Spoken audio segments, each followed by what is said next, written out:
동화 가운데 알라딘의 마술 램프라고 하는 동화가 있습니다. 알라딘이라고 하는 사람이 마술 램프를 가지고 있다가 필요할 때면 문질러서 거인이 나타나 문제들을 해결해 주는 그런 동화인 것이죠. 다 알고 계십니까? 네. 어렸을 때 읽었던 동화이고 또 우리 자녀들에게, 우리 손주들에게 재미있게 읽어주었던 동화가 바로 그런 동화인데요. 우리는 늘 생각하면서 하나님도 우리가 이렇게 알라딘의 마술 램프처럼 써먹을 수 있으면 얼마나 좋을까, 우리들의 마음 가운데 그런 생각을 할 때가 많습니다. 내가 힘들고 어려울 때 알라딘이 마술 램프를 막 문질러서 거인이 나타나게 하는 것처럼, 내가 힘들고 어려운 상황에 내가 하나님을 불러서 바로 나를 위해서 하나님이 나를 도와준다고 한다면 얼마나 좋을까, 그런 생각을 하게 될 때가 많이 있는 것이죠. 하지만 성경에서 가르치고 있는 하나님은 그런 하나님이 아닙니다. 하나님은 어떤 하나님인가? 우리가 마음대로 써먹기 좋은 우리의 종과 같은 하나님이 아니라, 하나님이 주권을 가지신 하나님이시고 우리가 하나님 앞에 순종하고 엎드려야 하는, 우리 주객이 전도되면 안 되는 것이죠. 성경의 관점은 무엇인가? 우리가 하나님을 마음대로 이용해 먹을 수 있는 그런 하나님이 아니라고 하는 게 사실은 성경에서 가르쳐 주고 있는 아주 중요한 관점이라고 하는 것을 우리가 살펴보아야 할 필요가 있겠습니다. 오늘 우리는 사무엘상의 말씀을 함께 살펴보게 되었는데요. 이스라엘 민족이 블레셋 민족과 전투를 하게 되었습니다. 그런데 이스라엘 민족이 블레셋과 전투하는 가운데 블레셋의 힘이 너무 센 겁니다. 그래서 이스라엘 민족이 그 전쟁에서 패하게 됐습니다. 얼마나 많은 큰 손실을 보게 되었는가? 이스라엘 군인 4천 명이 죽는, 4천 명의 전사자가 생기는 그런 큰 피해를 입게 된 것이죠.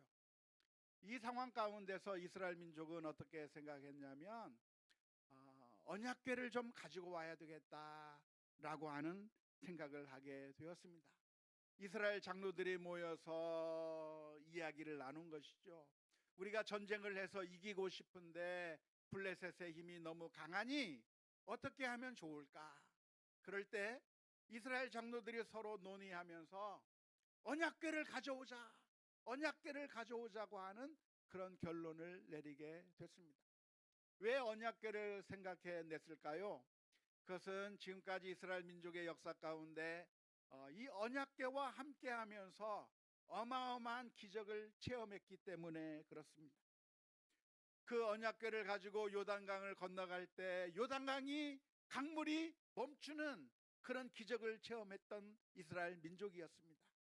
뿐만 아니라 여리고성을 점령할 때, 여리고성을 점령하기 위해서 그 여리고성을 돌 때 언약궤를 들고서 제사장이 그 성을 돌고 난 다음에 소리를 지르게 될 때 여리고성이 무너져서 승리하게 되는 그런 엄청난 경험들이 있었기 때문에 이스라엘 민족은 생각해낸 겁니다.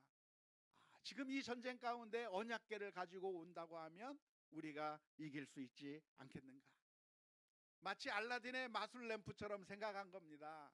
우리가 힘들고 어려운 상황에 있을 때 거인이 나타나서 문제를 해결해 주었듯이 지금 이 순간에 우리가 언약궤를 가지고 온다고 하면 하나님께서 우리를 이기게 해주시지 않을까, 그런 생각을 하게 된 것이죠.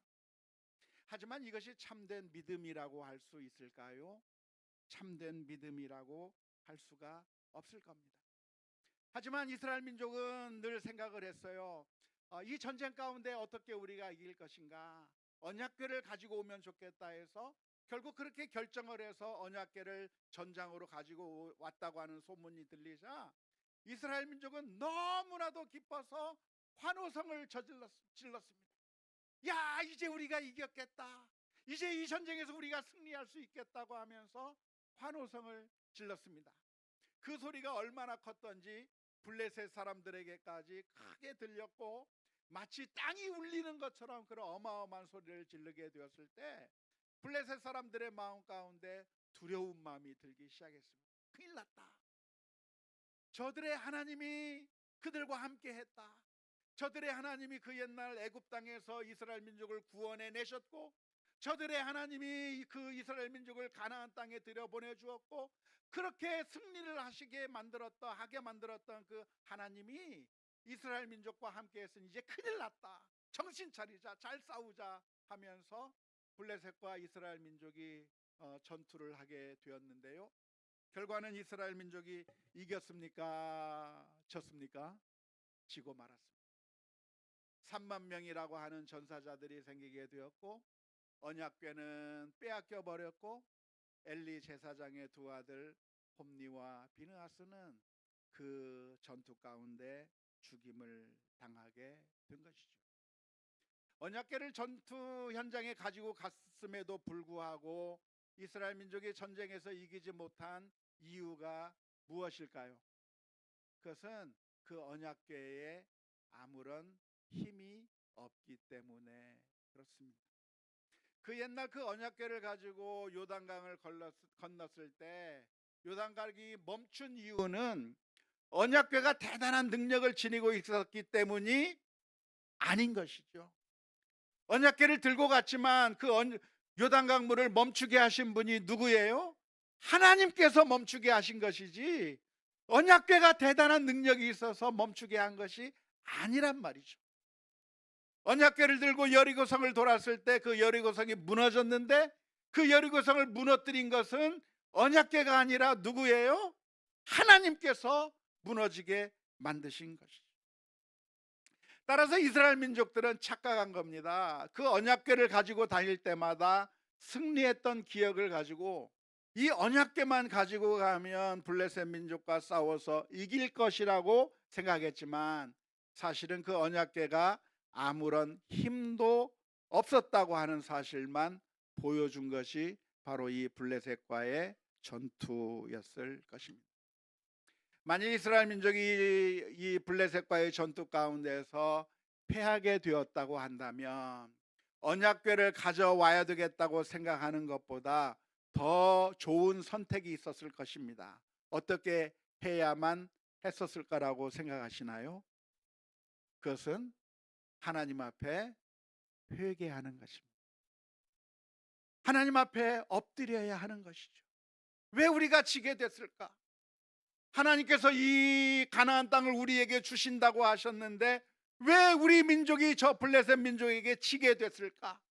그것을 심각하게 생각하면서 하나님 앞에 엎드려 회개하며 하나님, 저희들의 잘못이 무엇입니까? 저희들의 죄가 무엇입니까? 자식이 자신을 돌아보면서 회개하면서 하나님 앞에 엎드려야 마땅했는데 그것이 아니라 그저 언약궤만 가져오면 이길 수 있지 않을까? 마치 알라딘의 마술램프를 가져오듯이 언약궤만 가져오면 우리가 이길 수 있지 아니할까 생각했던 것이 잘못된 생각이라고 할 수가 있겠습니다. 여호수아 때의 일을 기억하십니까? 여호수아 때 여리고성을 무너뜨리고 난 다음에 이제 아이성이라고 하는 조그마한 성과 전투를 하려고 했었던 적이 있었습니다. 그런데 여리고성과 아이성을 비교해 본다고 하면 아이성은 정말 조그마한 성이었어요. 여리고성은 그에 비하면 어마어마하게 큰 성이었고 도무지 이기기에 힘들 만큼 그렇게 아주 큰 성이 여리고성이었습니다. 그런데 하나님께서 여리고성을 무찔러 주셨기 때문에 아이성 정도야 쉽게 이길 거라고 생각을 했어요. 그래서 우리들이 가서 이기면 좋겠다고 생각하고 여호수아가 소수의 전투 인원들만 보내서 아이성을 점령하려고 했는데 결과는 이겼습니까? 졌습니까? 졌어요. 36명이 죽임을 당했어요. 이길 줄 알았는데 지게 되는 그 상황 가운데서 여호수아는 무엇을 했을까요? 여호수아는 그 순간에 맞아, 우리가 여리고성을 무찌를 때는 언약궤를 가지고 돌았는데 그때 7바퀴를 돌면서 소리를 질렀는데, 아이성할 때는 우리가 언약궤를 안 가지고 갔구나, 언약궤를 가지고 가야지 하면서 언약궤를 가지고 갔나요? 아니요. 그 순간에 여호수아는 하나님 앞에 엎드렸습니다. 하나님, 이게 어찌 된 일입니까?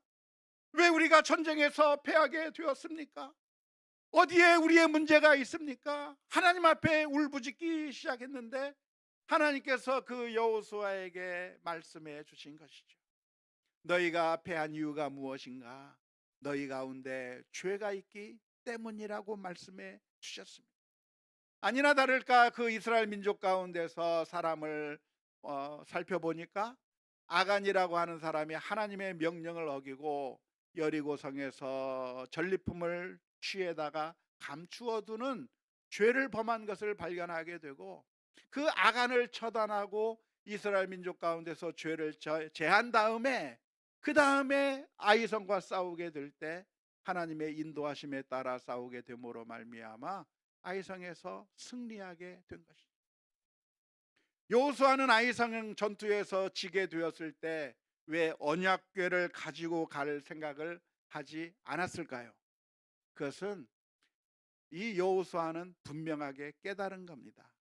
언약궤가 힘이 있는 것이 아니라 하나님에게 힘이 있는 것이고, 우리에게 구원을 주시는 것은 하나님이지 언약궤가 아니라고 하는 사실을 분명히 깨달았기 때문에, 여호수아는 아이성 전투에서 맨 처음에 지게 되었을 때 언약궤를 가지고 가야 되겠다고 하는 생각을 한 것이 아니라, 하나님 앞에 엎드리고 회개하는 가운데 승리를 얻게 된 줄로 믿습니다.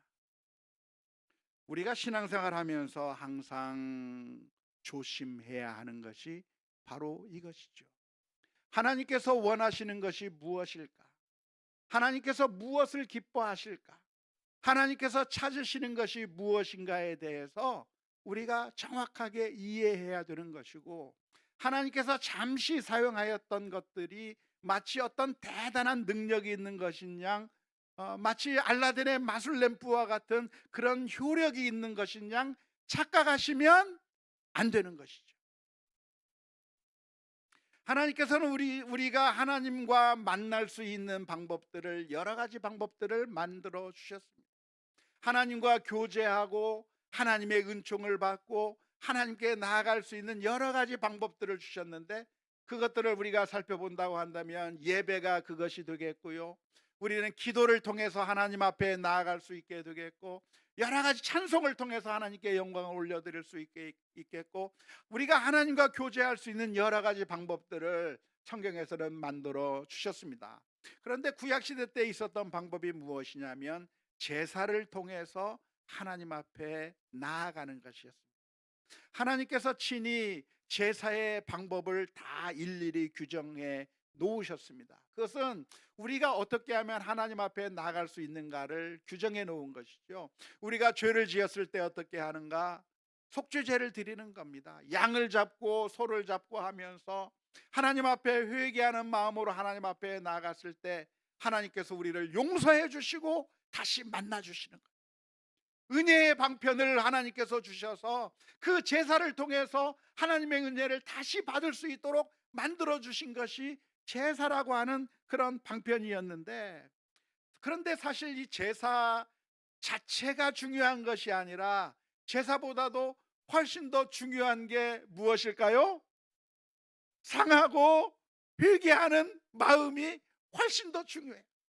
내가 하나님 앞에 엎드리고, 내가 하나님 앞에 죄를 지었구나, 회개하면서 하나님 앞에 나아가는 그 신실한 마음으로 하나님 앞에 나아가는 것이 훨씬 더 중요한 것이지, 제사라고 하는 그 제물이 중요한 게 아니라고 하는 것을 우리가 늘 기억해야 할 것입니다. 어느 날 솔로몬은 하나님 앞에 일천 번제를 드렸습니다. 일천 번제라고 하는 것이 무엇일까요? 양 1000마리를 잡아서 하나님 앞에 제사를 드린 것인데, 그 규모가 어마어마한 규모라고 할 수가 있을 것 같아요. 일반적으로는 그저 양 한 마리만 잡아서 하나님 앞에 제사를 드리는 것인데, 솔로몬은 1,000마리의 양을 잡아서 하나님 앞에 제사를 드리게 되었습니다. 왜 하나님 앞에 이렇게 1,000마리의 제사를 드리게 되었을까요? 그것은 솔로몬의 마음 가운데 하나님이 너무나도 감사한 거예요. 하나님이 너무나도 좋은 거예요. 왜 좋습니까? 알고 보면 이 솔로몬이라고 하는 사람은 왕이 될 수가 없었던 사람이에요. 솔로몬이 누구의 아들이죠? 밧세바의 아들이란 말이에요. 정실의 아들이 아니라 후실의 아들로 태어난 겁니다. 그리고 거기에 수많은 다른 왕자들이 다 버티고 있어요. 그 왕자들 가운데 내가 왕이 되겠다고 한다면 솔로몬은 명함도 내밀지 못하고 그저 반역자처럼 죽임을 당할 수도 있는 그런 위태한 상황 가운데 있었던 사람이 바로 솔로몬이었다고 하는 것이죠. 하지만 놀라운 것은 하나님께서 다윗의 많은 아들들 가운데 누구를 선택했습니까? 솔로몬을 선택한 거예요.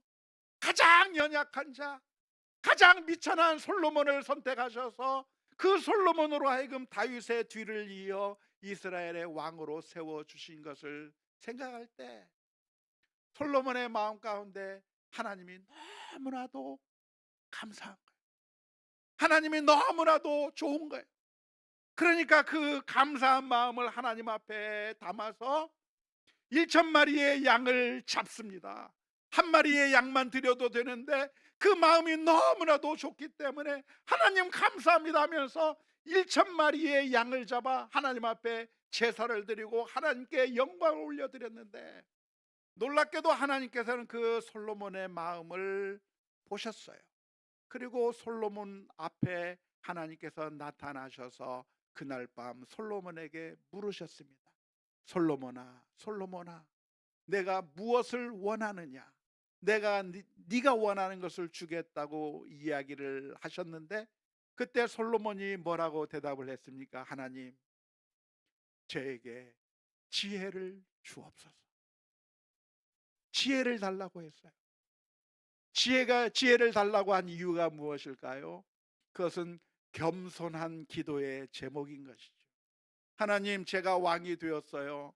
하지만 이스라엘 민족은 너무나도 많고 왕으로서 그들을 잘 다스리고 그들을 잘 재판해서 평안한 삶을 살 수 있도록 그렇게 만들어줘야 될 책임이 그런 왕에게 있는데, 하나님, 저는 이것을 감당할 만한 능력이 안 돼요. 왕으로서의 그런 자격이 없어요. 그러니 하나님, 제게 지혜를 주셔서 우리 백성들이 편안하게 살아갈 수 있도록, 우리 백성들이 참된 왕의 그 혜택을 누릴 수 있도록 제게 지혜를 주셔서 우리 백성들을 향한 그 사명을 잘 감당할 수 있게 해달라고 하나님 앞에 기도한 거예요.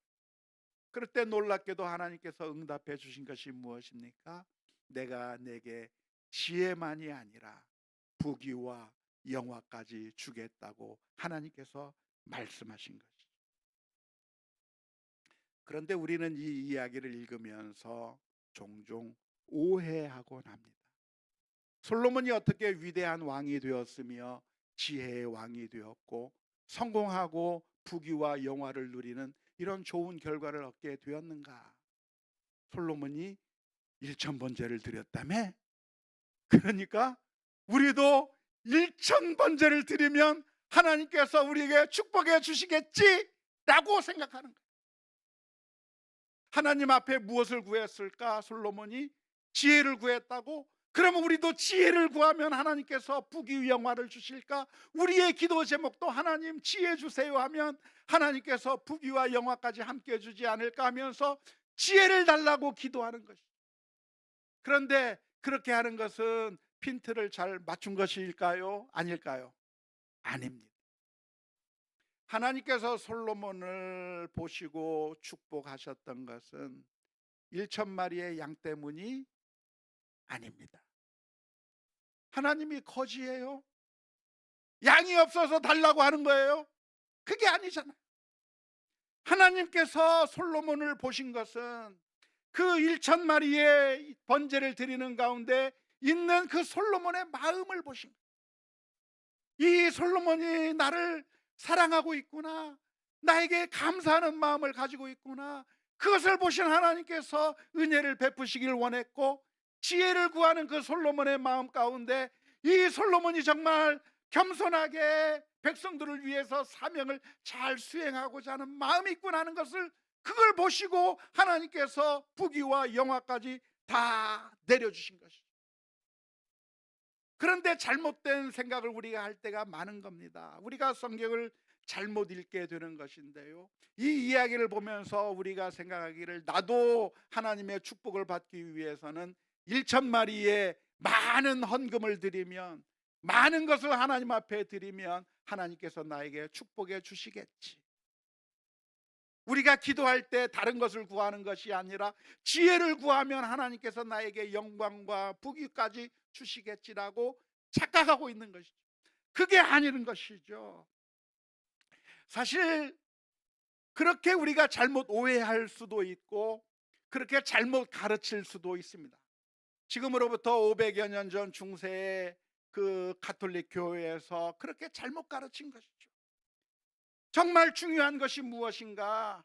이 솔로몬의 마음이 중요한 것인데, 마음과는 아무런 상관없이 당신도 1,000번의 제사를 드려라, 1,000마리의 양을 드려라, 더 많이 드리면 하나님께서 은혜를 더 많이 베푸실 것이고, 더 크게 헌신하면 더 큰 축복을 주실 것이라고 하는 그런 잘못된 가르침을 줌으로 말미암아 수많은 사람들을 착취하는 그런 타락의 길로 걸어갔던 것이 그 옛날 중세 시대 때 있었던 일이고, 놀랍게도 지금도 여전히 종교개혁의 후예라고 하는 우리 개신교회 내에서도 그런 잘못된 가르침을 줄 때가 얼마나 많이 있는지 모릅니다.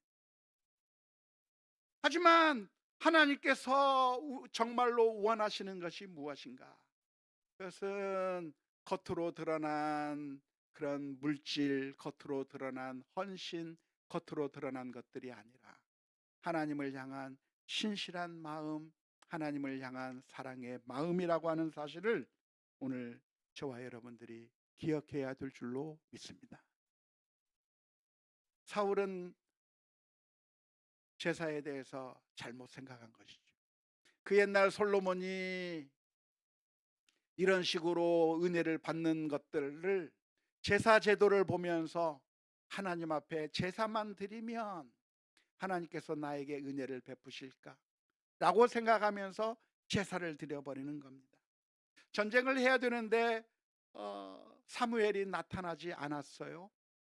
그래서 하나님 앞에 제사를 드리지 못한 상황 가운데서 백성들은 하나씩 둘씩 뿔뿔이 흩어지고, 그래서 전쟁에서 질 수밖에 없는 그런 위태로운 상황이 되었을 때, 사울은 사무엘이 오지 않았어도 제물을 가지고 오라고 하면서 제단을 쌓고 하나님 앞에 번제를 드렸습니다. 사울이 그렇게 번제를 드린 이유가 무엇이죠? 하나님을 사랑했기 때문에 번제를 드린 건가요? 하나님 앞에 예배하고 싶어서 번제를 드린 건가요? 그게 아니에요. 번제를 드림으로 말미암아 그래서 백성들이 도망가지 못하게 만들고 전쟁에서 이기고 싶다고 하는 그 제사의 유익만을 생각하면서 번제를 드리게 된 것이죠. 하지만 하나님께서 무엇을 원하시는가? 하나님의 그 양을 받기를 원하시는가? 제사 받는 것을 원하시는가? 그게 아니란 말이에요. 그걸 정확하게 깨달은 사람이 누굽니까? 바로 다윗이라고 하는 사람.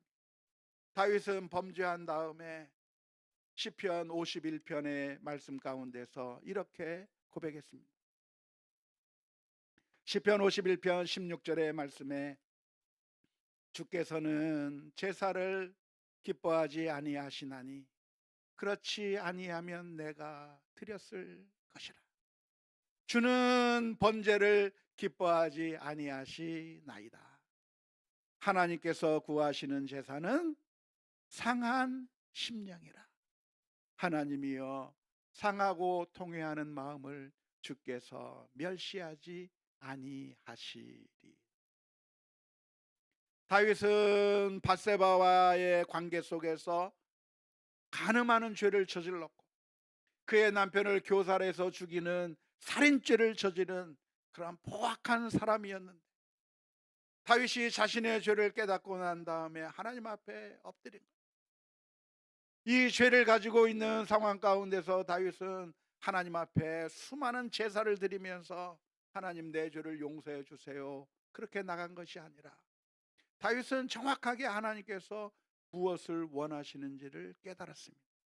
하나님이 구하시는 것은 무엇이라? 상하고 통회하는. 하나님, 잘못했어요. 하나님, 회개합니다. 제가 나빴습니다. 하나님 앞에 회개하고 통회하는 마음으로 하나님 앞에 나아갈 때 하나님께서는 사울의 제사를 보고 사울을 인정해 주신 것이 아닌 그 하나님께서, 제사를 드렸는지 안 드렸는지는 모르겠지만 울며 회개하는 다윗의 기도를 받으시고 용서해 주신 줄로 믿습니다. 사울은 제사를 드렸지만 하나님께서는 그 사울을 향해서 선언하시는 것이죠. 하나님께서 내 위를 패하시겠다고 하시고 사울을 대신하여 다윗을 세우시겠다고 말씀하신 것이죠. 그래서 우리가 하나님 앞에 나아갈 때 어떻게 생각해야 되는가? 하나님이 누구를 찾으시는가? 신실한 마음으로, 회개하는 마음으로 하나님 앞에 바로 서는 사람을 찾으신다고 하는 것을 기억하며 주님 앞에 나아가야 될 줄로 믿습니다. 예수님께서는 요한복음 4장 23절 24절 말씀에 이렇게 말씀해 주셨습니다. 아버지께 참되게 예배하는 자들은 영과 진리로 예배할 때가 오나니 곧 이때라. 아버지께서는 자기에게 이렇게 예배하는 자들을 찾으시느니라. 하나님은 영이시니 예배하는 자가 무엇으로 예배할지라? 영과 진리로 예배할지니라. 일천번제로 예배할지라? 아니요. 언약궤를 가지고 와서 예배할지라? 아니요. 영과 진리로 예배하는 자를 하나님께서 찾으시고, 그렇게 하나님 앞에 나아가는 자는 영과 진리로 예배해야 한다고 말씀해 주고 있습니다. 도대체 영과 진리로 예배한다고 하는 말씀의 의미가 무엇일까요? 영과 진리로 예배한다, 우리가 좀 이해하기 어려운 표현인데요, 이 영과 진리로 예배한다고 하는 표현은 두 개의 단어를 이용하여서 하나의 의미를 전달하기 위한 그런 독특한 방식으로 표현된 표현법이거든요. 전문 용어로 헨디아디스라고 하는 표현법인데, 영과 진리로라고 하는 말은 진실된 영으로, 진실된 마음으로 예배한다고 하는 것입니다. 하나님은 누구를 찾으시는가? 참된 마음으로, 신실한 마음으로 하나님을 찾는 자를 찾으시고 받아주신다고 하는 사실을 기억하면서 오늘 저와 여러분들이 하나님 앞에 나아가야 할 것입니다. 사무엘 시대 때 엘리 제사장과 그 두 아들 홈니와 비느하스는 하나님을 모욕했습니다. 하나님의 제사를 더럽혔습니다. 하나님의 성전 가운데서 악한 일을 행했습니다.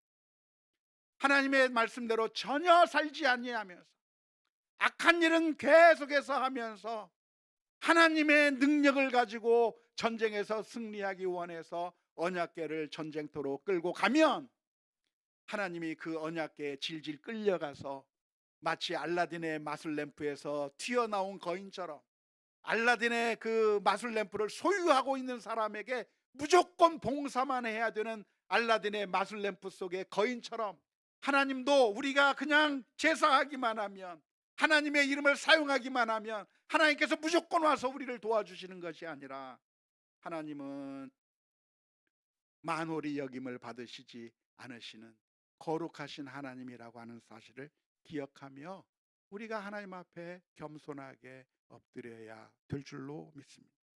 사무엘 시대 때 엘리 제사장과 두 아들은 악을 행하면서 하나님의 능력을 이용하려고 했지만 결국 그 언약궤는 아무런 힘도 아무런 능력도 없는 헛된 것에 불과했다고 하는 사실을 오늘 우리가 잘 살펴보아야 될 줄로 믿습니다.